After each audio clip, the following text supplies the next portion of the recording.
අයිබෝන් සුබෝදෑසනක් ඔබට නිරෝගී වාසනාවන්ත ජයග්‍රාහී දවසක් ප්‍රාර්ථනා කරනවා. පත්තරවල තියෙන හැම දෙයක්ම අපි ඉරිදා දවසෙත් මේ විදිහට කියන්න ලෑස්ති. ඉතින් ප්‍රශ්න විදිහට තියෙන කාරණා කිහිපයක් ගෑස් ප්‍රශ්නේ ගත්තාම ගෑස් වලට මොකද්ද වෙන්නේ? එහෙම ගැටලුවක් තියනවාද? මේ ප්‍රශ්නයත් එක්ක ජීවත් වෙනවා අපේ ගෘහණියෝ. එතකොට පොඩි බයක් ඇත්තටම ඇති වෙලා තියෙනවා සමහර අයගේ හිතවල. මොකද්ද මේ ප්‍රශ්නේ කියලා අපි හොයලා බලන්න ලෑස්ති. ඒ වගේම තවත් ඔබට කියන්නම තියෙන කාරණා ගණනාවක් තියෙනවා හැම පත්තරයකම තොරතුරු ඔබට මේ ආකාරයෙන් අරගෙන යනවා පත්තර මේන්තුවෙන්. Ajith good morning අයබෝන්. good morning Sameera සුබෝදෑසනක් හැම දිනෙකටම සුබෝදෑසනක් ප්‍රාර්ථනා කරනවා. අද දවසෙත් සතියක පත්තර මේන්තුවෙන් ජාතික පුවත්පත්වල තොරතුරු අපි ඔබට කියන්න සූදානම්. ඊයේ දවසේ තහවුරු කරපු පෙරේදා දිනේ සිද්ධ වෙච්ච කොරෝනා ආසාදිත මරණ 20ක් පිළිබඳව තොරතුරු වාර්තා වෙනවා. අපේ රටේ කොරෝනාව හින්දා සමස්ත මියගිය ප්‍රමාණය 14278ක් වෙලා තියෙනවා. ඔය අතරදී ඊයේ දවසෙත් ආසාදිතයන් වාර්තා වෙනවා 718ක්. ඒ වගේම විශේෂයෙන්ම සඳහන් කරන්න ඕන කාරණාව අධික වර්ෂාපතනයේ හින්දා අපි දැක්ක ප්‍රදේශ රැසක නායම් සිද්ධ වෙනවා. වර්ෂාපතනයේ ඉදිරියටත් ඇති වෙන්න පුළුවන් කියලා තොරතුරු වාර්තා වෙනවා. ඊයේ රාත්‍රී 12 ඉඳන් අද අලුයම 6 වෙනකන් කඩුගන්නාව මාර්ගය වහලා තිබ්බේ. ඉතින් දැන් තවත් මේ මොහොතේ ඉඳන් විවෘත වෙලා තියෙනවා. කොහොම වුණත් පරිස්සමින් පාරිතොට යනකොට අයහපත් කාලගුණය ඒ විතරක් නෙවෙයි කොරෝනාව මේ හැම දෙයකින්ම බේරිලා ඉන්න ඔබට හැකියාව තියෙන්න ඕනේ. සඳහා ආරක්ෂිත පියවර අනුගමනය කරන්න සමීර හදවසේ ජාතික පුවත්පත් බොහෝමයක් තොරතුරු වාර්තා කරනවා. ඔව් අපි ලෑස්ති මේ කොරෝනා වලින්ම පටන් ගන්න. දැන් ආපහු අපි හිතාගෙන හිටියා නම් කොරෝනා ප්‍රශ්නේ ඉවරයි කියලා ඔළුවට එහෙම පණිවිඩයක් දීලා තියාගෙන හිටියා නම් ඒක වෙනස් කරන්න කාලය ඇවිල්ලා තියෙනවා කියන එක මතක් කරන්න වෙනවා. මේ සෞඛ්‍යාංශ කියන දත්තත් එක්ක අපි නිදහසේ ආපහු හැසිරෙන්න උත්සාහ කරනවා. දකිනවා ආර්ථිකමය කාරණාවලට එහා ගිය යම් ආකාරයක විනෝද වෙන දේවල් ඕන තරම් ඔබ සංවිධානය කරලා ඇති නැත්නම් ඔබ ඒවට සහභාගී වෙන්න ඇති. ඉතින් මේක තමයි ප්‍රධානම ප්‍රශ්නේ බවට පත් වෙලා එන්නේ. මේ ඉස්සරහට රැල්ලක් බවට නැවත වතාවක් පත් වෙයිද කියන සැකය මතුවලා තියෙනවා. විනෝද වෙන්න ඕනේ. හැබැයි ජීවිත තමයි අවසානයේ වටින්නේ. ඒ ගැන මතක තියාගන්න. අපි මව්බිමද ප්‍රධාන ප්‍රවෘත්තීන් වාර්තා කරන කාරණේ බලන්න. හොසමෙරි දවසේ අපි ප්‍රවෘත්ති තුලින් කිව්වා ඩෙල්ටා ප්‍රභේදයටත් වඩා අතිශය භයානක දකුණු අප්‍රිකා කොවිඩ් ප්‍රභේදය පිළිබඳව හදේ පිළිබඳවයි මව්බිම් පුවත්පතේ ප්‍රධාන සිරස්තලයේ වාර්තා කරන්නේ. කොවිඩ් එන්නතටත් වළංගු නැති බිහිසුණු ප්‍රභේදයක් පැතිරෙන අප්‍රිකාවෙන් එන අය නිසා රට අවදානමේ කියලා මේ කියන්නේ කවුද? විශේෂඥ වෛද්‍යවරුන්ගේ සංගමේ සභාපති විශේෂඥ වෛද්‍ය ලක්කුමාර් ප්‍රනාන්දු මහත්මයා නිසි පියවර නොගත්තොත් ඍජු බලපෑම රටේ ආර්ථිකයට සියලු දත්ත ලබාගෙන PCR කරන නිරෝධායනය අනිවාර්ය කරන්න කියලා එතුමන් ඉල්ලීමක් කළා තියෙනවා. මේ දකුණු අප්‍රිකාවෙන් හඳුනාගෙන නැති ලෝකයේ මෙතෙක් හඳුනාගෙන නැති බිහිසුණුම වෛරස් කොවිඩ් වෛරස් ප්‍රභේදය ශ්‍රී ලංකාවට ඇතුළු වීමට ඒ තියෙන සියලු ක්‍රියාමාර්ග ඇතුළු වීමට තියෙන මාර්ග අවහිර කරන්න ඕනේ කියන දේ එතුමන් සඳහන් කළා තියෙනවා. විශේෂඥ වෛද්‍ය ලක්කුමාර් ප්‍රනාන්දු මහත්මයා කියලා තියෙන මේ පිළිබඳව මේ වෛරස් ප්‍රභේදය එන්නත් වලට ඔරොත්තු නොදෙන තත්ත්වයේ පවතින බව දැනටමත් සොයාගෙන නැති බැවින් එන්නත් කරණයේ මකින් රට තුල පාලනය කරගෙන සිටින කොවිඩ් වෛරසය තව දුරටත් පාලනය කර ගැනීමට නම් දකුණු අප්‍රිකාව සහ බොස්වානා රටවලින් මෙරටට පැමිණ අය සම්බන්ධයෙන් දැඩි සෝදිසියකින් කටයුතු කරමින් එවැනි පුද්ගලයන් රට තුලට ඇතුළු වීමට වැළැක්වීම සඳහා ඒ අවශ්‍ය පියවර අනුගමනය කරන්න ඕන කියන දේ එතුමන් සඳහන් කරනවා. අපි දැක්ක ඊයේ දවසේ විශේෂයෙන් මේ සම්බන්ධයෙන් විවිධ අදහස් පළ වෙනවා. මේ වෛරසය ඉතාමත්ම දරුණුයි, එන්නත් වලට පාලනය කරන්න අමාරුයි කියන කාරණාව අපි දන්නවා.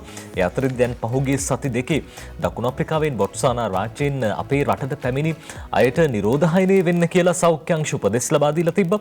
මේ සමීර මේ විදිහට දරුණු වෛරසයක් අර ඕනම රටකට එන එක වළක්වන්න බෑ. හැබැයි කරන්න පුළුවන් එන එක ප්‍රමාද කරන්න. ප්‍රමාද කිරීම තුළින් අපිට පුළුවන් මේ වෛරසය පිළිබඳව හොඳ හැටි අවබෝධයක් ගන්න. සමහර විට එන්නත් වලට පාලනය කරන්න බෑ කිව්වට අනාගතයේදී අපිට දැනගන්න පුළුවන් මේ එන්නතත් මේ වෛරසයත් එන්නත් වලින් පාලනය කරන්න හැකියාවක් තියෙයිද නැද්ද කියන කාරණාව පිළිබඳව. ඒ සඳහා ඖෂධ නිපදවේවි. කොහොම වුණත් ඒ සඳහා කාලය අවශ්‍යයි.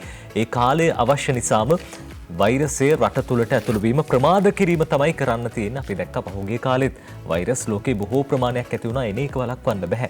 අනිවාර්යෙන් එනවා මොන ක්‍රමයකින් හරි. දූපත් රාජ්‍යයක් හින්දා ටිකක් කල් ගිහිල්ලා මේ වෛරසය ඇතුළු වෙන තත්ත්වයක් තියෙන. කොහොම වුණත් පරිස්සමින් ඉන්න කියන කාරණාවත් මතක් කරනවා. ඒ අතරදී මේ දෙවෙනි පුවත්පත වාර්තා කරන ප්‍රවෘත්තියකට අපි යනවා. දැන් බොහෝ දෙනෙක් උත්සව සමයේ හින්දා සාප්පු සවාරියෙන් නිරත වෙන්න උත්සාහ කරනවා. පහුගිය දවස්වලත් අපිට මේ එළියට පහළියට ගියාම එහෙම සෑහෙන්න සෙනගක් ඉන්නවා. දැන් පහුගිය දවස්වල එහෙම සිකුරාදා දවස්වල එහෙම ඇඳුම් එහෙම මිලදී ගන්න බොහෝ පිරිසක් අපි දැක්ක කොළඹ වෙනවා. විශේෂ ඔය වට්ටම් ලබා දීලා තිබ්බ මේ හැම දෙයක්ම ලබා ගන්න බොහෝ පිරිසක් වැල නොකඩී එන්න උත්සාහ කරනවා. එහෙම එන්න එපා. සාප්පු සවාරි කොවිඩ් කැන්දයි ප්‍රවේශමෙන් කියලා නියෝජ්‍ය සෞඛ්‍ය සේවා අධ්‍යක්ෂ ජෙනරාල් විශේෂඥ වෛද්‍ය හේමන්ත හේරත් මහත්මයා කියන කතාව අද දිවයින වාර්තා කරනවා. දැන් එතුමන් කියන කතාවත් එක්කම වැඩියෙන් ඔබ සැලකිල්ලට ගන්න ඕන දේවල් කිහිපයක් තියෙනවා. ඒ තමයි සාප්පු සවාරියේ යන්න උත්සාහ කරන්න එපා. එහෙම හදිස්සියකදී හරි ගියොත් ප්‍රවේශමෙන් ඉන්න සෞඛ්‍ය උපදෙස් අනුගමනය කරමින් සාප්පු සවාරි ගියාට කමක් නැහැ. හැබැයි අනවශ්‍ය ලෙස ඒකරාශී වෙන්න එපා. Tamanට අවශ්‍ය ඇඳුම් පැළඳුම් අරගෙන ඉක්මනින්ම සාප්පුවෙන් පිට වෙලා යෑම ඉතාමත් වැදගත් යයි නියෝජ්‍ය සෞඛ්‍ය සේවා අධ්‍යක්ෂ ජෙනරාල් විශේෂඥ වෛද්‍ය හේමන්ත හේරත් මහත්මයා පැවසුවා. පවතින කොවිඩ් තත්ත්වය හමුවේ සාප්පු තුළට ඉතා සීමිත පිරිසක් ඇතුළත් කරගන්නයිද ඒ මහතා සියලු සාප්පු හිමියන්ගෙන් ඉල්ලා සිටියා කියලා අද දිවයින පුවත්පත කියනවා. දැන් ඔය සාප්පු සවාරිය ගියාම සමීර ඇඳුම් තෝරලා ඇඳුම් එහෙම ෆිට ඕන් කරනවා. ඔය ඇඳුම ඇඟට දාලා බලනවා කියලා අපි කියන්නේ. මෙහෙම දානකොටත් ටිකක් කොවිඩ් අවදානම ගැන හිතන්න ඕනේ. තව කෙනෙක් කොවිඩ් ආසාදිත රෝගියෙක් මේ ඇඳුම ඇඳලා තිබ්බනම් ඔබ හිතන්න එක පාරක් දෙපාරක් නෙමෙයි 3 පාරක් විතර හිතන්න. ඒ හින්දා පරිස්සමෙන් සාප්පු සවාරියේ යන්න ගියාට කමක් නැහැ. හැබැයි සෞඛ්‍ය මාර්ගෝපදේශ පිළිපදින්න කියලා තමයි සෞඛ්‍ය අධ්‍යක්ෂ ජෙනරාල්වරයා කියන්නේ. ඔය ඉතින් සමහරුන්ට කිව්වට මේක තේරෙන්නේ නැහැ. ඒ නොතේරෙන අය හින්දාම තමයි මේ ගැටලුව නිර්මාණය වෙන්නේ, මේ ප්‍රශ්නේ ඇති වෙන්නේ. ඒ නිසා ගෙදර ඉන්න ගෘහණියට ලොකු වගකීමක් තියෙනවා මේ වෙලාවේ තමන්ගේ ගෙදර උදවිය ආරක්ෂා කරගන්න, පරිස්සම් කරගන්න. අවශ්‍ය තැනකටම විතරක් යවන්න. ආර්ථිකමය කාරණයක රස්සාවකට යනවා වෙන්න පුළුවන්, නැත්නම් දරුවන්ගේ පාසල් කටයුතු වෙන්න පුළුවන්, ටියුෂන් එකකට යනවා වෙන්න පුළුවන්. මේ ආදී කටයුතු වල හැර වෙනත් දේවල් වලට යන්න එපා කියන කාරුණික ඉල්ලීමත් එක්ක අපි යනවා ලංකාදීපයට. ඒ අනුව නියෝජ්‍ය සෞඛ්‍ය සේවා අධ්‍යක්ෂ ජෙනරාල්වරයා කියන කතාව අද වාර්තා කරනවා. රෝගී සංඛ්‍යාව වැඩි වුණොත් නැවත සංචරණ සීමා පනවන්න සිද්ධ වෙනවා කියලා මේ විදිහට හේමන්ත හේරත් මහත්තයා කියනවා. ඔහු සඳහන් කරනවා අපි දැන් තත්ත්වය බොහෝ දුරට පාලනය කරගෙන ඉන්නවා. ඒත් ජනතාව හැසිරෙන්නේ කොරෝනා අවදානමක් නැති ආකාරයට. බොහෝ දෙනෙකු දැන් සෞඛ්‍ය පුරුදු අනුගමනය නොකරන තත්ත්වයක් දකින්නට ලැබෙනවා. නමුත් අපි කල්පනා කරන්න ඕනි කොවිඩ් වසංගතය සම්පූර්ණයෙන්ම අවසන් වෙලා නැහැ කියන කාරණය. ඒ නිසා අපි තව වසරක් මේ සෞඛ්‍ය පුරුදු අනුගමනය කරන්න ඕනි කියන එක මේ විදිහට වෛද්‍යවරයා කියලා තියෙනවා. නියෝජ්‍ය අධ්‍යක්ෂක ජෙනරාල්වරයා සඳහන් කරනවා. ඉතින් මූලික සෞඛ්‍ය පුරුදු කියන්නේ පොඩි දේවල්නේ. දැන් දරුවෝණක් දන්නවා මොකද්ද කරන්න ඕනි කොරෝනාවෙන් ඈත් වෙන්න, බේරෙන්න කියන කාරණේ. මේ අතරේ රෝගීන්ගේ වැඩිවීමක් පෙන්눔 කළොත් නැවත සංචරණ සීමා පැනවීමේ අවදානමක් තියනවාද කියලා නිශාන්ත කුමාර බණ්ඩාර මේ සටහන එකතු කරන්නේ. ඔහු අහනවා. ඒ අනුව සෞඛ්‍ය සේවා අධ්‍යක්ෂ ජෙනරාල්වරයා කියනවා නියෝජ්‍ය රෝගීන්ගේ සංඛ්‍යාව වැඩිවීමක් පෙන්눔 කළහොත් අනිවාර්යයෙන්ම සංචරණ සීමා පනවන්න සිද්ධ වෙනවා. නමුත් අපිට රට වහගෙන ඉන්න බෑ. ඒක සාමාන්‍ය ජන ජීවිතයටත් රටේ ආර්ථිකයටත් බලපාන කාරණයක්. ඒක නිසා රට නැවත වහන තත්වයකට පත් නොවීමට අපි සියලු දෙනා වග බලා ගන්න ඕනේ.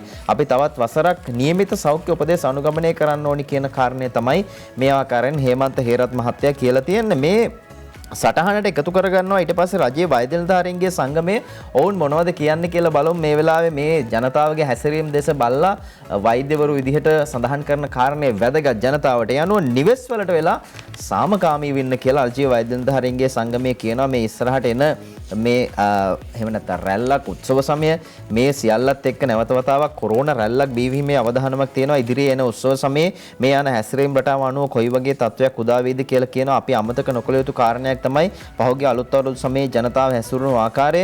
අවුරුදු සමයේ විවිධ විනෝද ගමන් ගිහින් ජූනි වෙනකොට කොරෝනා පොකුරක් ආවා. ඒක ඉතා දරුණු වුණා. එයින් දවසකට රෝගීන් 3000ක් පමණ වාර්තා වුණා. ඒ වගේම 104ක් මරණ බවට පත් වුණා. ඉතින් ඒක පොකුරක් වුණා. ඒ ගැන අපි මේ විදිහට කියලා මතක් කරලා මේ සංචාරණ සීමා මේ උත්සව සමයේදීවත් තියාගමු කියන කාරණේ තමයි සමන්ත ආනන්ද මහත්තයා රජයේ වෛද්‍යධාරීන්ගේ සංගමේ මාධ්‍ය ප්‍රකාශකවරයා කියන්නේ. මේ අතර ඉදිරි උත්සව සමය කොයි වගේ වේද කියලා අහනවා. දැන් ඉදිරියේදී එනවා නත්තල් සමය. ඊට පස්සේ නව වසර උදා වෙනවා. උත්සව සමයක් කියන්නේ ලෙඩින් දුකින් තොරව ගත කළ යුතු කාර්යයක්. තමන්ගේ පවුලේ සමාජිකයන් සමග ගත කරන සමයක්. එතකොට මේ නත්තල් සමය පවුලේ අය කරදරයක් ඇති කරගන්න නැතුව අනවශ්‍ය ගමන් බිමන් වලින් තොරව නිවෙස් වලට වෙලා සාමකාමීව ඉන්න කියන කාරණේ තමයි වෛද්‍යවරයා කියලා තියෙන රජයේ වෛද්‍ය නිලධාරීන්ගේ සංගමයේ වෙනුවෙන්. අපි ඊට පස්සේ යනවා සෞඛ්‍ය අමාත්‍යාංශය මොකක්ද කියන්නේ කියලා බලන්න. සෞඛ්‍ය ප්‍රවර්ධන කාර්යාංශයේ ලේකාධිකාරී වෛද්‍ය ප්‍රසාද් වීරසිංහ මහත්තයා යනවා කියනවා කොවිඩ් පැතිරීම තීරණය කරන්නේ ජනතාව සෞඛ්‍ය මාර්ගෝපදේශ පිළිපදින ආකාරයටයි කියන කාරණේ තමයි ඔහු සඳහන් කරන්නේ. සමහර තැන්වල ඒක ටිකින් ටික අඩු වෙමින් තියෙන බව නිරීක්ෂණය වෙනවා. මුල් කාලේදී ඒවා හොඳින් පිළිපැද්දා. කාලයක් යද්දී අපිට ඒවා අමතක වෙනවා. නමුත් අපි ඒවා අවදානම සම්පූර්ණයෙන් පහව යනතුරු පිළිපදින්න ඕනි කියන කාරණේ තමයි ඔහු කියන්නේ. ජනතාව සෞඛ්‍ය මාර්ගෝපදේශ පිළිපදින ආකාරය අනුව ඉදිරි කාලයේදී යලි COVID-19 පැතිරෙනවද නැද්ද කියන එක තීරණය වෙනවා. ඒවා ඕන තරම් කියලා තියෙනවා. ආපහු සඳහන් කරන්න ඕනේ නැහැ. කෙසේ නමුත් කියන දේ අහන අයත් එක්ක නැත්තම් ඒ වගකීමක් ඇතුව ජීවත් වෙන අයත් එක්ක කොරෝනා ඉදිරියේදී පැතිරෙනවද නැද්ද කියන එක තීරණය වෙයි. එහෙම වුණොත් අපේ සාමාන්‍ය ජීවිතයට වෙන බලපෑම ඒක ධනාත්මකද ඒක ඍණාත්මකද මේ සියල්ල තීරණය කරන්නේ සමාජයමයි අපිමයි. ඒ නිසා වගකීම් සහගතව ජීවත් වෙන කියන දේ මතක් කරන්න ඕනේ. මේ අතර යුරෝපයට ගියාම යුරෝපයේ දැන් ඊළඟ එන මේ ශීත ඍතුවත් එක්ක දැවැන්ත අර්බුදයකට මුහුණ දෙන්න සිද්ධ වෙලා තියෙනවා. විශේෂයෙන් ඕන් දුන්න එන්නත්වල බලය නැත්තම් ඒ තිබුණ ප්‍රතිශක්තිය අඩු වෙලා තියෙනවා කියලා මේ වෙද්දී ලෝක සෞඛ්‍ය බලධාරීන් හොයාගෙන තියෙනවා. ඉතින් මේ නිසා මේ ප්‍රශ්නය තීව්‍ර වීමේ අවදානමක් තියෙනවා. අද වාර්තා කරනවා ලංකාදීප යුරෝපයේ කොවිඩ් රැල්ලට එරෙහිව විරෝධතා රැල්ලක් කියලා. මෙහි දැන් කොවිඩ් රැල්ල පටන් අරන් ශීත ඍතුව එන නිසා හුඟක් වැඩි වේවි කියලා කියනවා. එහෙමයි කියලා මෙහි මිනිසුන්ගේ කිසිම පරිස්සමක් නැහැ. මාස් එකක් දාන්නේ නැහැ. මෙහෙම කියන්නේ ලංකාවේ ගිහිල්ලා දැන් එංගලන්තයේ ඉන්න විශේෂඥ වෛද්‍යවරයෙක් ඊශ්මා සමරසිංහ මහත්මිය ඇය සඳහන් කරනවා මේ ශීත ඍතුව එළඹීමත් එක්ක එංගලන්තය ඇතුළු යුරෝපයේ හැම රටක්ම පාහේ COVID-19 නවතම රැල්ලක් මහත් විනාශයක් ඇති කරනු ඇතැයි සෞඛ්‍ය සංවිධානයේ අනතුරු අඟවලා තියෙනවා. යුරෝපයේ රටවල් සියල්ලක්ම පාහේ තම රටවැසියන්ට එන්නත් කරා. කෙසේ නමුත් මේ සල්ලි භාගයේ ඇතිබෙමින් දුප්පත් රටවල එන්නත් නොදී පළමුවෙන්ම එන්නත් තොග මිලදී අරගෙන යුරෝපයේ රටවල් කොවිඩ් මාරයාට එරෙහිව සටන ආරම්භ කළා. එසේ තිබියදී වරින් වර මුහුණුවර වෙනස් කර ජව සම්පන්න වෛරස අලුතෙන් මේ ආකාරයෙන් බිහි වුණා. ඉතින් ලෝකය මේ සියල්ලකටම වෙනස් වෙමින් පවතිනවා. ආපහු මේ සඳහා නව අත්දැක බැලීම් කරනවා. කෙසේ නමුත් මිනිස්සුන්ගේ තියෙන ප්‍රශ්න හින්දා මේ යුරෝපයේ ඉන්න මිනිස්සුන්ගේ සමහර අය තියෙන ඒ සංචරණ සීමාවන් වලට විරුද්ධව නැත්තම් මේ සෞඛ්‍ය මාර්ගෝපදේශ වලට එරෙහිව උද්ඝෝෂණ රැලි ආරම්භ කරලා තියෙනවා. ඉතින් මේකත් දැවැන්ත ප්‍රශ්නයක් විදිහට යුරෝපයේ තුල ගැටලුවක් ඇති වෙලා තියෙනවා. ඉතින් මේත් එක්කම තමයි යුරෝපයේ තත්ත්වය බරපතල බව ශ්‍රී ලාංකිකයන් විදිහට එහි අයත් අපිට කියන වගේම ලෝක සෞඛ්‍ය සංවිධානයත් ඒ බව කියලා තියෙනවා. අපි ඒ විදිහට අපේ රට කරගන්නවද නැත්නම් අපි සාර්ථකව ඉස්සරහට යනවද? ඒ තීරණය තියෙන්නේ අපේ ඔබේ අතේ. සමීර, ඒ තීරණය අපේ ඔබේ අතේ තියෙන බව අපි හැමදෙනෙක්ම දන්නවා. හැබැයි ඒ බව දන්නේ වගේ වැඩ කරනවා. කොහොමුණත් එන්නත් ලබා දීම සාර්ථකව ක්‍රියාත්මක වෙනවා. ඒ අතරේදී බ්‍රිතාන්‍ය ඇතුළු රටවල් කීපයක සමීර මේ කොවිඩ් කරලක් අපි කියන කැප්සියුල් එකක් ලබා දෙනවා.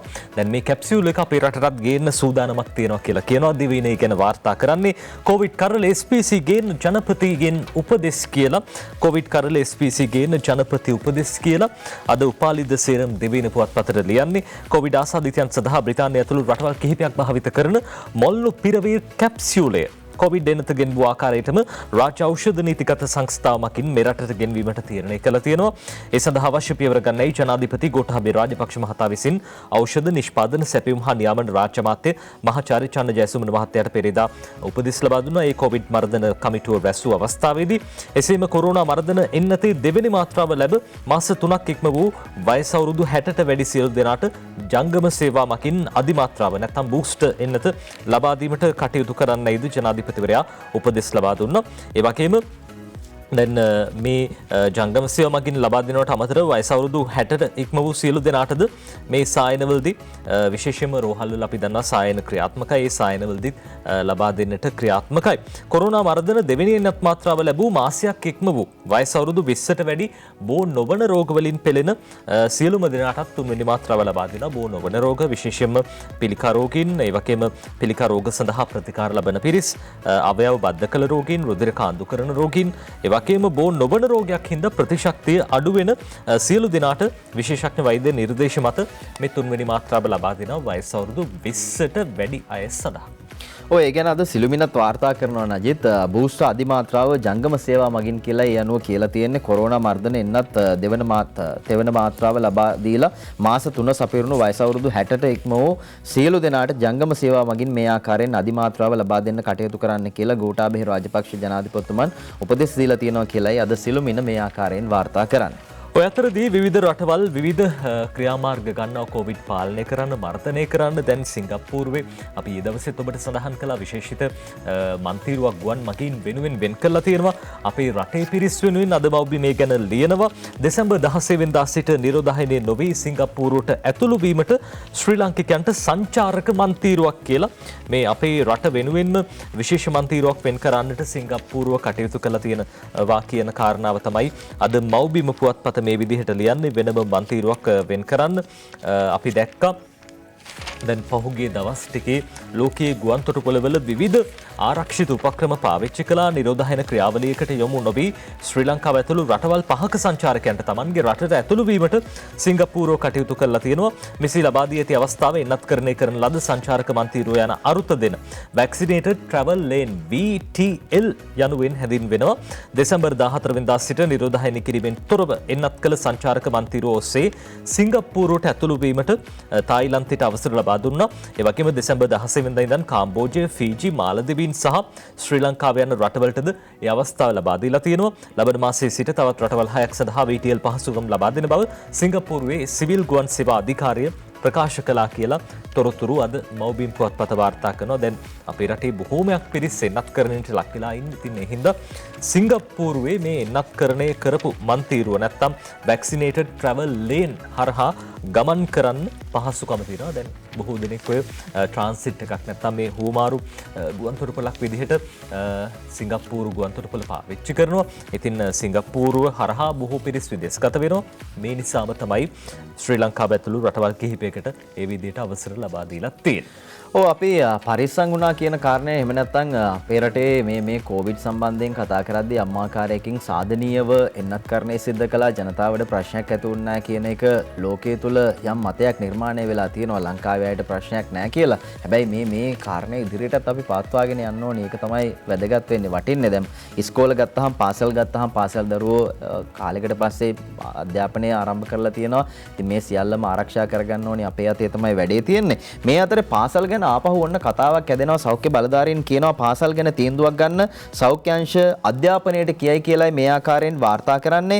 පාසල් අතර කොරෝනා වසංගතයේ ශීඝ්‍රයෙන් පැතිරෙන තත්ත්වයක් පවතින නිසා සියලු සෞඛ්‍ය වෛද්‍ය නිලධාරීන් ලවා ඒ සම්බන්ධව පසුවිපරමක් හා විශ්ලේෂණයක් සිදු කරන්න කියලා තීන්දුවකට එළඹිය යුතු බව සෞඛ්‍ය අමාත්‍යාංශයට පෙන්වා දීලා තියෙනවා කියලායි අද ලංකාදීපයේ මේ ආකාරයෙන් වාර්තා කරන්නේ. ඔබේ දරුවා මේ පාසල් නොයවා ඉන්න එක නෙමේ වැඩේ. පාසල් ලෙවල පරිස්සම් කරගන්න එක එතනදී අනිවාර්යයෙන්ම දෙමව්පියන්ට වගකීමක් තියෙනවා. වගේම පාසල් බලධාරීන්ට වගකීමක් තියෙනවා. අපි දන්නවා දෙමව්පියන් වගේම ගුරුවරුන් ඉතාමත් හොඳින් දරුවෝ ආරක්ෂා කරගන්නවා. විශේෂයෙන් මේ රෝගීන් සංකුලතා ඇතිවීම හා එන්නත්කරණය පිළිබඳව විශේෂ අවධානය යොමු කරගත යුතු තීරණ වහාම ගන්න කියලා මෙහිදී ඉල්ලා සිටිනවා කියලා රජයේ වෛද්‍ය නිලධාරීන්ගේ සංසදයේ සහකාර ලේකම් වෛද්‍ය නවීන් ද සොයිසා මහත්තයා ලංකාදීප පත්තරයට කියනවා පාසල් වසංගතයේ පැතිර යාමේ පාසල් අතර වසංගතයේ පැතිර යාමේ වර්ධනයක් පෙන්눔 කරන නිසා එය තවදුරටත් පැතිර යාම වැළැක්වීමට අවශ්‍ය තීරණ නොපමාව ගත යුතු බව තමයි ඔහු රජයේ වෛද්‍ය නිලධාරීන්ගේ සංගමය නියෝජනය කරමින් සඳහන් කරන්නේ. මේ වන විට පාසල් විවෘත කරලා තියෙන හින්දා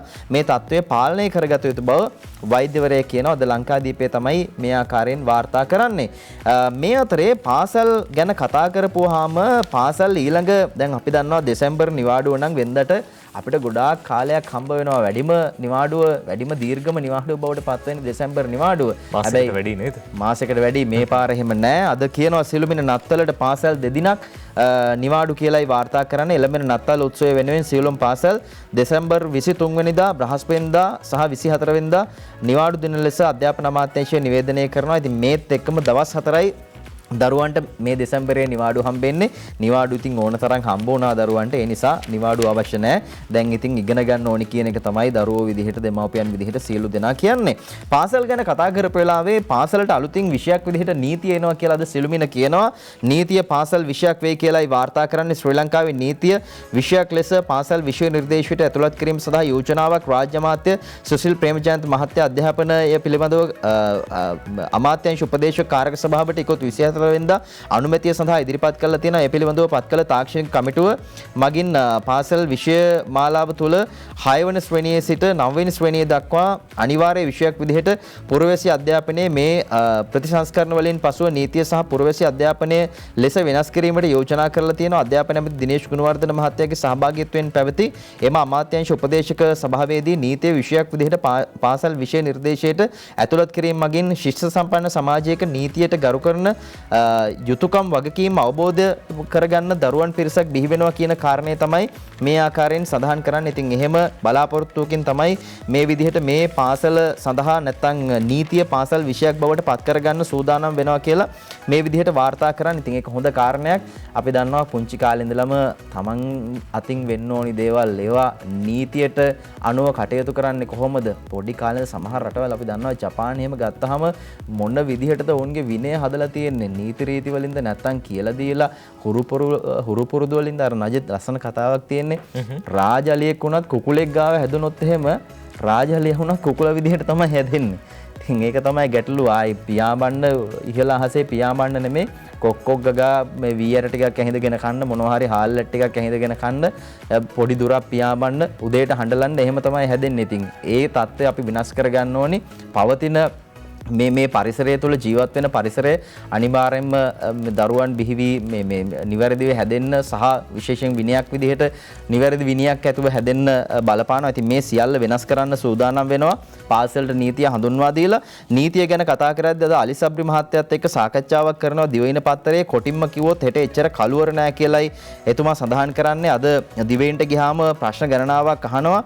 මේ ආණ්ඩුව ඇතුලේ ඉන්න සමහර මන්ත්‍රීවරු යම් යම් හේතුන් මත එතරම් සතුටින් නෙවෙයි ඉන්නේ. අධිකරණ නැමැති අලි සබ්රි ඔබතුමා සතුටින්ද ඉන්නේ කියලා අහනවා. අධිකරණ අමාත්‍යවරේ වැඩ බාරගෙන මට තව මාස 14යි. අද මම ආපහු හැරිලා බලනකොට ඒ කෙටි කාලය තුළ අපි දාපු අඩිතාලම සහ ලැබපු ජයග්‍රහණ බලනකොට මට සතුටු වෙන්න පුළුවන් කියලා ඔහු කියනවා. මේ අතරේ ඔහුගෙන් අහනවා ඔබ අඩිතාලම කියලා අදහස් කරපු දේවල් තව ටිකක් පැහැදිලි කරොත් කියලා ඔහු කියනවා. ලංකාවේ අධිකරණ පද්ධතිය ගැන කවුරුත් දන්නවා. නීති යවාත්කාලින් නැහැ. සමහර නීති අල්පැන ගිහින් ප්‍රමාණවත් අධිකරණ නැහැ. රටේ තිබෙන සමස්ත නඩු ප්‍රමාණය ප්‍රමාණවත් නැහැ. විනිසුරුවරු ප්‍රමාණවත් නැහැ. නීති ශාස්ත්‍රයේ කටයුතු වලට තාක්ෂණීය සම්බන්ධ කරගෙන තිබුණේ අලුත් නීති පනවල නැහැ. මේ සියල්ල අධ්‍යයනය කරලා අපි නීති ශාස්ත්‍රයේ ලොකු පරිවර්තනයක් කරන්න පියවර ගත්ත කියන කාරණේ තමයි සබ්රි මහත්තයා කියන්නේ. මේ අතරේ සුද්දෑ කාලේ ඉඳන්ම ඕක ඔහොමමයි මේ නඩු අහන වේගය වැඩි වෙලා නේද කියන ප්‍රශ්නයට උත්තර දෙමින් ඔහු සඳහන් කරනවා.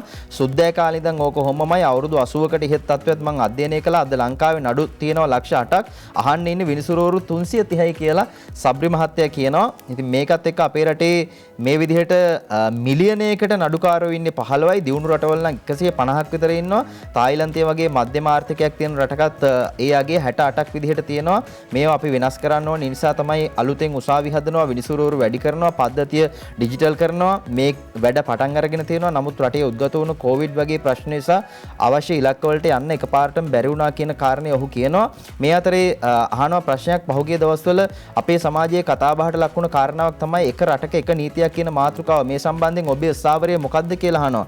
මේකේ ඉතින් අද සටන් පාඩයක් වගේ දෙයක් විතරයි. කොහෙද තියෙන්නේ මේ ගැන කවුරු හරි කරපු විග්‍රහයක්, මේ ගැන කරපු අධ්‍යයනයක්, මේ ගැන ලියපු රිපෝට් එකක්. ඕක ගන්න නීතිඥයෙක් හැටියට මට නම් තේරෙන්නේ මිනිස්සුන්ගේ තරාතිරව නොබලා ඔවුන්ගේ හැකියාවන් නොබලා හැමදෙනාටම නීතිය එක හා සමානව භූමියේ ක්‍රියාත්මක වෙන්න ඕනි කියන කාරණය මට නම් ඕකෙන් වැටහෙන්නේ. අනිත් එක තමයි නීතියක් නිසා යම්කිසි සමාජ කොටසක් වරප්‍රසාද භුක්ති විඳිනවා නම් තවත් කොටසකට වරප්‍රසාද අඩු වෙනවා නම් එතන වෙනසක් කරන්න ඕනි. ඒ අරනම සමහර තැන්වල තියෙනවා ඒගොල්ලන්ගේ පුද්ගලික ප්‍රශ්න සම්බන්ධයෙන් කටයුතු කරන්න ඕනි කොහොමද කියලා.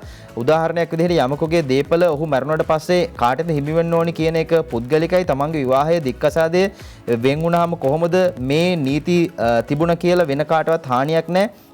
උඩරට නීතියට අනුව විවාහයේ දික්කසාදයක් සඳහා උසාවි යන්න ඕනේ නැහැ. යන්න ඕනේ දිසාපති ළඟට විතරයි. එතනින් ප්‍රශ්න ඉවරයි.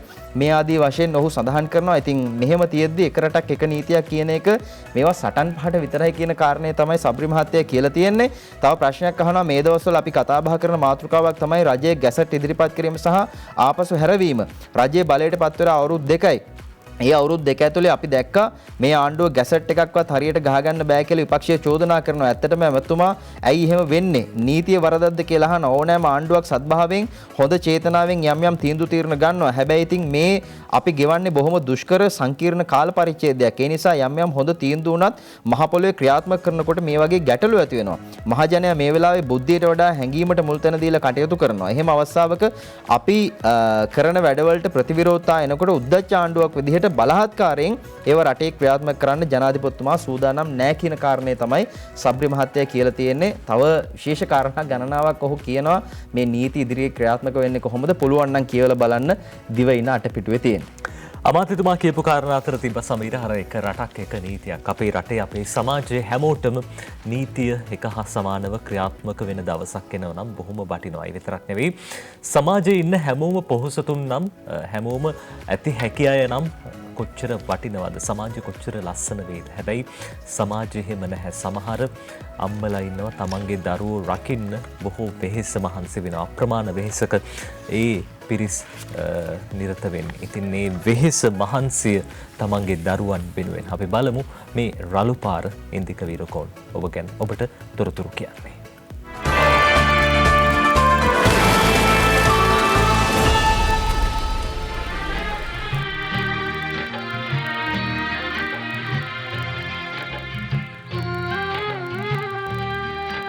මේ රස්සාව දැන් කරන්න වෙලා අවුරුදු 33ක් විතර වෙනවා. පුතාලයා තාත්තයි මායි පුතයි පාරේ හිටියේ. ඊට පස්සේ බෝටාබේ මහත්තයා අපිට පාරවල් හදලා දීලා අපි මේ කුඩියට ආවා. පුතාලයා තාත්තා නැති වුණා. කැන්සර් එකක් හැදිලා. ඉදිකාරෝහලේ අවුරුද්දක් හිටියා. බුලත් ඉරයි දුම්කලයි හුණුයි නිගමනය වෙලා තිබුණා. බුලත් ඉර ගන්න හරියට. රුපියල් 3500ක් විතර හොයන නැතිව බඩු හුඟක් ගේන්නේ අනුන්ගේ. මට ඉන්දියාපෙන් ඉඳ ගන්න බෑ දැන් තාත්තා නැතුව. ඔය කෑම අරගන්නේ අනුන්ගෙන් මං ඉතින් ඔය තේ හදලා රොටි ටික හදන එක තමයි මගේ තියෙන දැන් වැඩි වැඩක් කරන්න අමාරුයි. දරුවෝ 3 දෙනෙක් ඉන්නවා. දුවයි පුතාලා දෙන්නයි. ඒ කියන්නේ ලොකු පුතා නැති වුණා ගහෙන් වැටිලා. ඇම්බ්‍රලා කඩන්න ගියා දානෙට. ගෝයන් පාගේ ඉඳලා ඇම්බ්‍රලාත් ගැලවිලා වැටුණා ගහෙන්. පුතා නැති වුණාට පස්සේ දරුවෝ 3 දෙනා අසරණ වුණා. අම්මා දරුවෝ දාලා ගියා.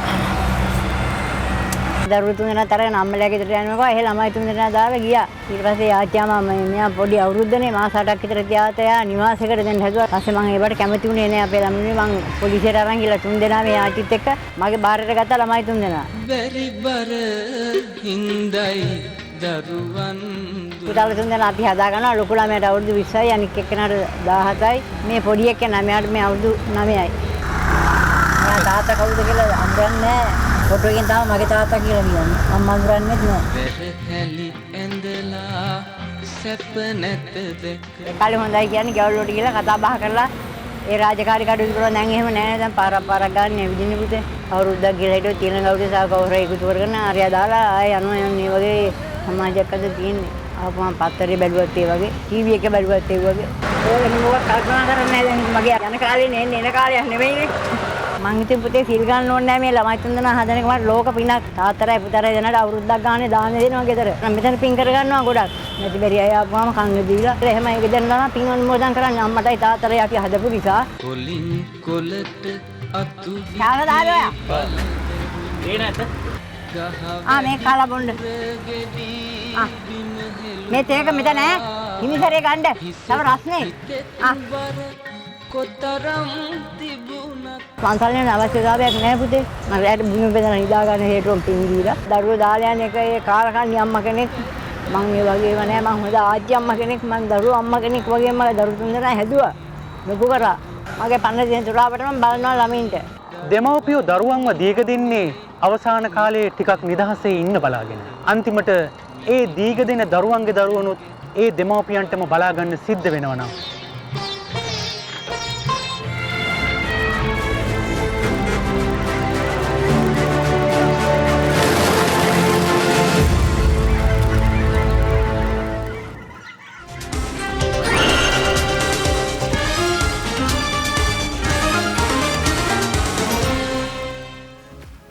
ඔබ නැවතත් එකතු වුණේ සතියක පත්තර බේන්තුවත් එක්ක අපි ජාතික පුවත්පත් බලමින් ඉන්නේ. දෙවයින පුවත්පතේ අද ප්‍රධාන සිරස්තලයට අවධානය යොමු කරමු.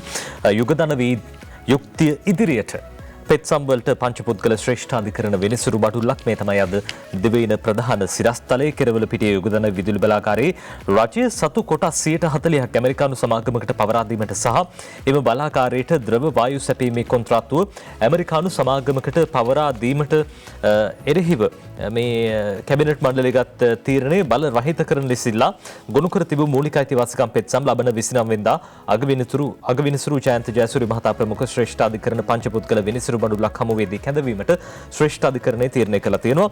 මැල්කම් කාදිනල් රංචිත් කොළඹ අගරාධිගුරුතුමා සහ එල්.ඒ. ගුණවංශ හිමියන් ඇතුළු පාර්ශව කිහිපයක් ගොනු කර තිබූ එම මූලික අයිතිවාසිකම් පෙත්සම් සලකා බැලීම සඳහා අගවිනිසුරු ජයන්ත ජයසූරිය, එවැගේම බුවනි කළු විහාරයේ ප්‍රියන්ත ජයවර්ධන, විජිත් මලල්ගොඩ හා එල්.ටී.බී දෙහිදෙණිය යන පංචපුද්ගල විනිසුරු බඩුල්ල නම් කළා තියෙනවා කියලා ශ්‍රේෂ්ඨාධිකරණයේ පැත්තෙන් තොරතුරු වාර්තා වෙනවා. ඉතින් ඒ පිළිබඳව සලකා බැලීම් ඉදිරියේදී සිද්ධ කරන්න නියමිතයි කියලා අද දවසේ දිවයින පුවත්පත ওই විදිහට කියනවා. මේ විදුලිය අකුරට වැඩ කිරීමත් එක්ක යුගදනයේ බලාගාරයේ ප්‍රශ්නයත් එක්ක විදුලිය අකුරට වැඩ කිරීමත් එක්ක අපිට ඊළඟ ප්‍රශ්න බවට පත් උනේ මොකද්ද වෙන්නේ විදුලි බලය නැ හිටියේද කියන කාරණේ. කෙසේ නමුත් අද සිළුමින කියනවා විදුලිය අකුරට වැඩ එළියට බාධාවක් නැහැ කියලායි සඳහන් කරන්නේ. මේ තව වෘත්තීය සංගමයක් කියන්නේ එක වෘත්තීය සමිතියක් කියනවා සහ ඒ කණ්ඩායමක් කියනවා අපි අකුරට වැඩ කරන නිසා කෙමෙන් මේ විදුලිය බිඳ වැටෙන්න අවස්ථාවක් තියෙනවා කියලා. කෙසේ නමුත් විදුලිය බිඳ වැටීමක් සිදු නොවන බව විදුලි මණ්ඩලයේ ජේෂ්ඨ විදුලි වල ඉංජිනේරු සංගමයේ සභාපති ඉන්දිරික පත්‍රගේ මහත්තයා කියලා තියෙනවා. අද සිළුමින ඒ ගැන වාර්තා කරනවා. ඉතින් එතුමා සහතික කරලා ඒක කියනවා නම් කිසි ප්‍රශ්නයක් නැහැ. හැබැයි වැඩේ තියෙන්නේ සමහර අවස්ථාවල සමහරු කියනවා විතරයි වැඩේ කෙරෙන්නේ නැහැ. විදුලිය නැති වුණොත් ප්‍රශ්න ගණනාවක් මොකට මුහුණ දෙන්න සිද්ධ වෙනවා. කර්මාන්ත ශාලා ගත්තාම එහෙමයි. ඒ වගේම වතුර ලබා දීමට උනත් ජල සම්පාදන මණ්ඩලයට උනත් මේක ගැටලුවක් බවට පත් වෙනවා. ඉතින් ඒවා ඉදිරියේදී निराකරණය කරගන්න හැකියාවක් තියෙනවා නම් සාකච්ඡා මාර්ගයෙන් ඒක තමයි වටින්නේ. කෙසේ නමුත් එක කණ්ඩායමක් කියනවා ඒගොල්ලෝ අකුරට වැඩ කරනවා කියලා. මේ අතරේ පහුගිය දවස්වල මේ භූමි තෙල් සහ ගෑස් හිඟය තිබුණ නිසා රක්ෂිතවල ගස් වලට හෙනහුරා පාත් වෙලා තියෙනවා කියලා අද අරුණ පත්තරේ මේ ආකාරයෙන් තොරතුරු වාර්තා කරනවා. අපි ඊළඟ ප්‍රවෘත්තියට යන් අරුණ අද ඒ ගැන වාර්තා කරන්නේ මේ ගෘහස්ස ගෑස් මිල ඉහළ යාම සහ භූමි තෙල් හිඟවීමත් එක්ක ප්‍රධාන නගර මෙන්ම තදාසන්න ජනාකීර්ණ ප්‍රදේශවල දරවලට තියෙන ඉල්ලුම් වැඩි වෙලා තියෙනවා. ඉතින් මේකත් එක්ක ගස් කැපීම වැඩි වෙලා තියෙනවා කියලායි පරිසර කියන්නේ මේ ඒ හරහා මතුවෙන තව ප්‍රශ්නයක්. අනුරාධපුර පුත්තල මොණරාගල හම්බන්තොට ආදී ප්‍රදේශවල ඉඳලා කොළඹට ව්‍යාපාරයක් විදිහට මහා මාර්ගයෙන් ලෝරි වලින් දර ප්‍රවාහනය කිරීම වැඩි වෙලා තියෙනවා කියලා පරිසර සංවිධාන සඳහන් කරනවා. අද ඒ ගැන මේ විදිහට තොරතුරු වාර්තා කරනවා. මේ අතර ගෑස් ප්‍රශ්න ගැන කතා කරද්දී අද සිළුමින ප්‍රධාන ප්‍රවෘත්තියෙන් මේ ගැන කියලා තියෙනවා. ගෑස් අවදානමට රජයෙන් පියවර කියලායි සඳහන් කරන්නේ. ගෑස් සිලින්ඩර් භාවිතයේ හේතුවෙන් රට පුරා ගිනි ගැනීම සහ පුපුරා යෑම 4ක් නොවැම්බර් මාසය තුල වාර්තා වීම හේතුවෙන් මේ ගෑස් සිලින්ඩර් භාවිතය සම්බන්ධයෙන් අවදානම් තත්වයකට පත්ව තිබෙන බව පාරිභෝගික අයිතීන් සුරකීමේ සංවිධානය කියනවා. ඉතින් මේ තත්වය පිළිබඳව පහුගිය දවස්වල කතා කළා. මේ ගැන හොයනවා කියලා පාරිභෝගික ආරක්ෂණ අධිකාරිය කිව්වා. පාරිභෝගික අධිකාරිය සඳහන් කළා. අපි බලමු රාජ්‍ය මාත්‍යවරයා ලසන්ත අලගියවන්න මහත්තයා මොනවද මේ ගැන කියන්නේ කියලා මේ සම්බන්ධයෙන් වන පරීක්ෂණයක් සිද්ධ කළා. ඉතින් එහි තොරතුරුත් එක්ක මාධ්‍ය හමුවක් පැවැත්වුවා. බලමු මේ විශේෂ අමාත්‍යවරයා මේ සම්බන්ධයෙන් මොකද්ද කියන්නේ කියලා. සමීර දැන් අපි දැක්කා පහුගිය දවස් පුරාවටම විශේෂයෙන්ම සමීරකෝ වගේ පත්තරේ තිබ්බා ගෑස් සිලින්ඩර් පුපුරා යාම 4ක් සිද්ධ වුණා කියලා. දැන් පහුගිය දවස්වල අපි දැක්කා අර තරුණියක් මිය ගියා කියලා. ඒත් ගෑස් සිලින්ඩරයක් කියලා. හැබැයි ඊයේ දවසේ ජාතික පුවත්පත වාර්තා කළා. ඒ ගෑස් සිලින්ඩරයක් පුපුරා යාමෙන් සිද්ධ වූවක් නොවේ කියලා. කොහොම වුණත් අපි බලමු අමාත්‍යතුමන් මොනවද කිව්වේ කියලා. විශේෂයෙන්ම අපි කණජිති නිධික සංස්ථාවට අපි සාම්පල් දෙකක් පමණක් අපි ලබා දුන්නා. ඒක එක් සාම්පලයක ඒ වාර්තාව පාරිභෝගික අධිකාරියට ලබා දීලා තිබුණා. අනෙක් සාම්පලෙත් ඒ වාර්තාව ලබා දීමට කටයුතු කරලා තිබෙනවා. ඒ අනුව මේ වාර්තා අපි විශේෂයෙන්ම මොරටු විශ්වවිද්‍යාලයෙන් පොකලපතිතුමාටත් අපි දැනුවත් කිරීමක් කළා. මේ ඇති වී තිබෙන සිද්ධිය සම්බන්ධයෙන් අපිට මේක අවම කර ගැනීම වෙනුවෙන් ගත හැකි ක්‍රියාමාර්ග මොනවාද? නැවත මෙවැනි තත්ත්වයන් ඇති නොවීම සඳහා ගත යුතු ක්‍රියාමාර්ග මොනවාද? ඒ වගේම ප්‍රමිතිය පැත්තෙන් තවදුරටත් ඒ ප්‍රමිතිය සංශෝධන සිදු විය යුතු නම් ඒ ප්‍රමිති සංශෝධනය කිරීම සඳහාත් ඒ අවශ්‍ය තාක්ෂණිකම උපදෙස් අනුව අපි ඉදිරියේදී කටයුතු කරනවා කියන එක විශේෂයෙන්ම සඳහන් කරන්න ඕනේ. දැසෙන වෙනකොට තවත් දිස්ත්‍රික්ක 7කින් අපි නියැදී ලබාගෙන ප්‍රමිති ආයතනයටත් අපි යොමු කරනු ලබනවා. අපි ඒ රසායනාගාර වලින් ලැබෙන තොරතුරුත් පිළිබඳව බලලා අපි මේ සඳහා ගත යුතු ක්‍රියාමාර්ග නිර්දේශයන් ක්‍රියාත්මක කිරීමට අනිවාර්යෙන්ම අපි කටයුතු කරනවා. රස පරීක්ෂණ දෙපාර්තමේන්තුව අනෙකුත් ප්‍රමිති ආයතනය ඒ රාජ්‍ය ආයතන සඳහන් කළේ මේ ගෑස් අනතුරක් සිදු වෙලා තිබෙනවා. නමුත් ගෑස් සිලින්ඩරේ පුපුරා යාමක් මොනම ආකාරයකටවත් සිද්ධ වෙලා නැත කියන එකයි ඒ ආයතන ඉදිරිපත් කරපු කරුණු අනුව අපි මේ දක්වා කරුණු ඉදිරිපත් කළේ. විශේෂයෙන්ම අනුව ගෑස් සිලින්ඩරේ පුපුරා යාමක් මේ දක්වා මේ තමයි ඔහුගේ අදහස්. ඉතින් මේ සම්බන්ධයෙන් ඉදිරියේදීත් සොයා බැලීම් කරනවා කියලා ලසන්ත අලගියවන්න මහත්තයා කියනවා රජයේ පාර්ශ්වය නියෝජනය කරමින්. කෙසේ නමුත් මේ ගෑස් කාන්දුවක් වුණොත් බේරෙන්නේ මෙහෙමයි කියලා කොළඹ මහනගර සභාවේ ගින්නියුම් එකකේ ප්‍රධානී විල්සන් මහත්තයා කියන කතාව හැමෝටම වැදගත් වෙයි. ඒ නිසා මම ඔබට කියන්නම් මේ ගැන. ගෑස් සිලින්ඩරයකින් ගෑස් කාන්දුවීමක් හඳුනා ගැනීමට තියෙන හොඳම ක්‍රමය වන්නේ පිටතට එන ගඳ කියලා ඔහු සඳහන් කරනවා. මේකත් එක්ක මේ ගෑස් ලීක් වන බව හඳුනාගත් විගසම හැකි ඉක්මනට කළ යුත්තේ ගෑස් සිලින්ඩරයේ රෙගියුලේටරයේ තියෙන ප්‍රධාන කරාමයේ වැසීමයි. ගෑස් කාන්දුවක් පවතින අවස්ථාවක අවට කිසිම විදුලි උපාංගයක් විදුලි ස්විච් ජංගම දුරකථන ක්‍රියාත්මක කිරීම නොකළ යුතුයි කියලා ඔහු කියනවා. වායුගෝලයට ගෑස් කාන්දුවක් සිදුවීමෙන් පවතින අවස්ථාවක විදුලි ස්විච් ජංගම දුරකථන හරහා හෝමාරු වන විද්‍යුත් සංචරණ ක්‍රියාවලිය පිපිරීමකට වුවත් ප්‍රමාණවත් වෙන්න පුළුවන් කියලා තමයි ඔහු සඳහන් කරන්නේ. ඒ නිසා ඒ ගැන පරිස්සම් වෙන්න. ඒ වගේම ගෑස් ගඳක් එන අවස්ථාවකදී ඒ පරිසරය තුළ ඇති එකදු විද්‍යුත් උපකරණයක් හෝ ක්‍රියාත්මක නොකළ යුත්තේ අන්න ඒ නිසා එසේම ක්‍රියාත්මක කරලා තියෙන විද්‍යුත් උපකරණ ක්‍රියා විරහිත කිරීමට යාමත් නොකළ යුතුයි. කළ යුත්තේ නිවසේ තියෙන ප්‍රධාන විදුලි පරිපථයේ මේන් ස්විච් එකකින් ඕෆ් කරන එක කියලා තමයි මේ ආකාරයෙන් සඳහන් කරන්නේ. ඉක්මනින් නිවසේ දොර ජනෙල් විවෘත කරන්න ඕනේ. ඒ වගේම විවෘත ජනෙල් තුලින් ඇතුළට එන ස්වභාවික වාතයේදී ගිනි ගැනීමට ඇති වාත පරාසය අඩු කරන්න ඕනි. ගෑස් කාන්දුවකදී සිදුවන නිවස හෝ ස්ථානයේ පිහිටා ඇති ආකාරය අනුවත් ගත යුතු ක්‍රියාමාර්ග තියෙනවා කියන කාරණය විශේෂයෙන් ඔය ෆ්ලැට් වල එහෙම ජීවත් වෙනවා නම් ඒවට වෙනම ක්‍රියාමාර්ග තියෙනවා. මේ සම්බන්ධයෙන් ඔබට ඒවා දැනුවත් කරලා ඇති නගර සභාවලින් එහෙම ඇවිල්ලා. මේ අතරේ ලිට්‍රෝ ගෑස් සමාගමේ සභාපති තිෂාර ජයසිංහගෙන් ප්‍රශ්නයක් අහනවා මේ පුපුරා යාම් සම්බන්ධයෙන්. ඒ අනුව මේ පුපුරා යාම් වලට තුඩු දීලා තියෙන්නේ ගෑස් සම්බන්ධ උපාංග වලින් සිදු වූ ගෑස් කාන්දුවක් බවත් කිසිම වර්ගයක ගෑස් සිලින්ඩරයක් පුපුරා නැති බවත් ලිට්‍රෝ ගෑස් සමාගමේ සභාපතිවරයා සඳහන් කරනවා. ඒගොල්ලෝ කියන්නේ ගෑස් සිලින්ඩර පුපුරලා යන්නේ නැහැ. මේවා උපාංගවල ප්‍රශ්න කියලායි ඔවුන් සඳහන් කරන්නේ. මේ අතර වෑගපිටිය ලාෆ් ගෑස් සමාගමේ සභාපතිවරයාත් කියනවා ගෑස් සිලින්ඩර පුපුරන්නේ නැහැ. එහෙම ප්‍රශ්නයක් නැහැ කියලා ඔහු සඳහන් කරනවා. ලාෆ් ගෑස් සිලින්ඩර පුපුරන්නේ නැති බවත් පිපුරුණු බව කියන සිදුවීම් වලට තුඩු දීලා තියෙන ගෑස් කුකර් බාගෙට වසා දැමීම හේතුවෙන් සිදු වූ ගෑස් කාන්දු බවත් ඔහු සඳහන් කරනවා. පිපිරීම් වලට ගෑස් සංයුතිය වෙනස් වීම හේතුවක් ඇතයි කියන කතාව බොරුවක් බවත් එසේ සංයුතිය වෙනස් කිරීමක් නොමැති බවත් සංයුතිය වෙනස් කළා වුවත් එහෙම පිපිරීමක් සිද්ධ වෙන්නේ නැහැ කියලා වෑගපිටිය මහත්තයා කියලා තියෙනවා. ඒගොල්ලන්ගේ ප්‍රශ්නයක් නෙමෙයි කියලයි ඔවුන් සඳහන් කරන්නේ. එතකොට ප්‍රශ්න කාගේද අපේද කියලා තමයි අපිට අහන්න තියෙන්නේ. අපි සූදානම් සමීර විරාමයක් ලබා ගන්න.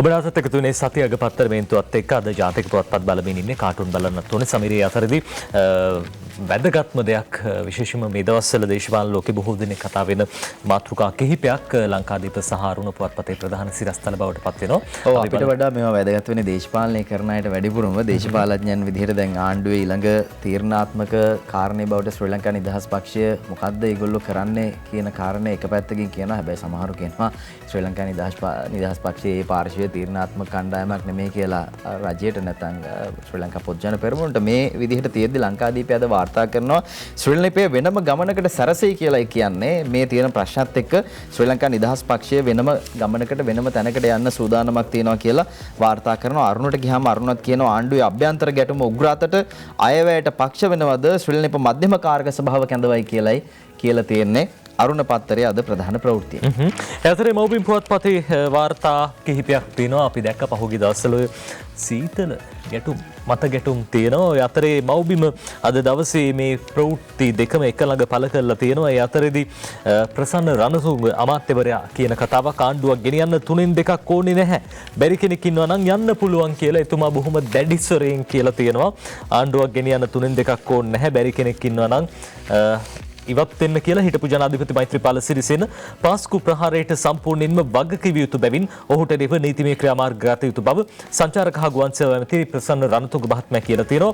තමා ශ්‍රී ලංකා නිදහස් පක්ෂයත් සමග අමනාප කෙනෙක් නොවන අතර ශ්‍රී ලංකා නිදහස් පක්ෂය සිය දේශපාලනයේ ආරම්භයේ බවත් එනිසා ශ්‍රී ලංකා නිදහස් පක්ෂයට ඒ ගෞරවය දෙන නමුත් පහුගිය කාලයේ ශ්‍රී ලංකා නිදහස් පක්ෂයේ මෙහි වූ පුද්ගලයන් පිළිබඳව ගැටලුවක් පවතින බවත් අමාත්‍යවරයා කියලා තියෙනවා. හිටපු ජනාධිපති මෛත්‍රීපාල සිරිසේන පක්ෂය විනාශ කළ බවට චෝදනා කරන රණතුංග අද රණතුංග මහත්මයා අද ඔහු මේ ආණ්ඩුවත් විනාශ කරන්න හදන අතර පාස්කු ප්‍රහාරයට හිටපු ජනාධිපතිවරයා සම්පූර්ණයෙන්ම වගකිව යුතු බවද අවධාරණය කළා තියෙනවා. ඒ අතරදී නිදහස් පක්ෂ පැත්තෙන් එහි මහලේකම්තුමන් කියනවා ප්‍රසන්නගේ මෝඩ ප්‍රකාශවලට පිළිතුරු දෙන්න ලෑස්ති නැහැ කියලා. එතුමා කියලා තියෙනවා මේ කවුද එහෙම කියන්නේ? දයාසිරි ජයසේකර මහත්තයා කියන්නේ ඇමති ප්‍රසන්න රණතුංග පවසන මෝඩ ප්‍රකාශවලට තම පක්ෂයේ පිළිතුරු නොදෙන බවත් තම පක්ෂය වැඩ කරන්නේ අගමැති හා ජනාධිපති ප්‍රමුඛ ආණ්ඩුව සමග බවත් ශ්‍රී ලංකා නිදහස් පක්ෂයේ මහලේකම් දයාසිරි ජයසේකර මහත්මයා කියලා තියෙනවා.